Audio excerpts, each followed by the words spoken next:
May party na ba dito kung sinasama ka ng amo mo sa mga lakad?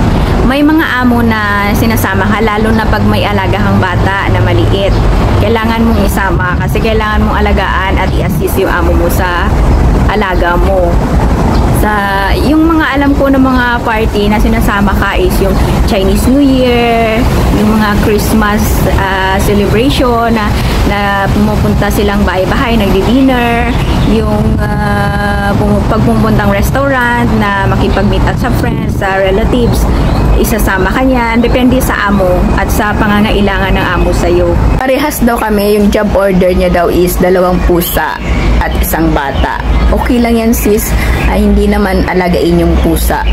Papakainin mo lang siya at lilinisin mo lang yung toilet niya, ipa-flush lang naman yan eh. Okay yan, hindi yan mahirap na trabaho yung 2 pusa.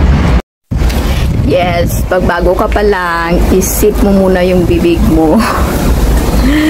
Kalma lang muna sa mga tanong na masyadong personal kasi may mga amo na masyadong sensitive about sa mga ganyan. So, hintayin na lang natin na sila ang mag-open up. Basta gawin lang natin yung trabaho natin, okay na yun. Sa mga medical clinics, hindi ko alam eh. Siguro basta may mga license lang sila, okay na siguro yun.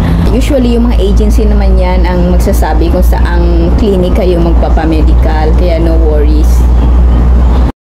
Tinanong daw si sis ng employer na nag-interview sa kanya kung sakali daw bang bibili siya sa department store tapos nakalimutan niya magbayad at hinabol daw siya ng staff, ano daw gagawin niya?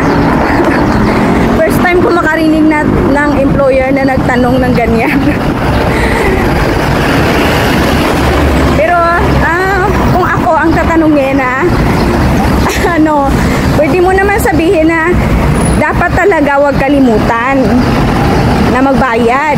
Pero kung andyan ka na sa situation na yan, pwede mong sabihin na mag-sorry ka na lang na nakalimutan mo tapos bayaran mo na lang. Kung sa dinner daw ba kasabay ka nilang kumain kasama yung amo.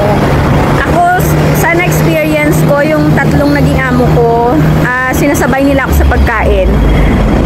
Pero may mga friend ako na hindi sumasabay sa amo, depende sa amo. Pag may bakasyon daw ba bibigyan ng travel allowance? Bibigyan basta ang bakasyon mo is annual leave.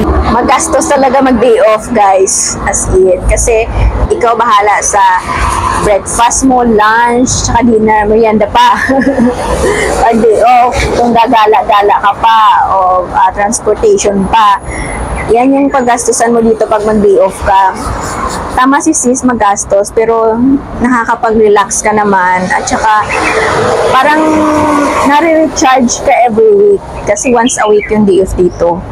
Parang hindi ka nakakulong, yung nakakahinga ka kahit 1 araw lang every week.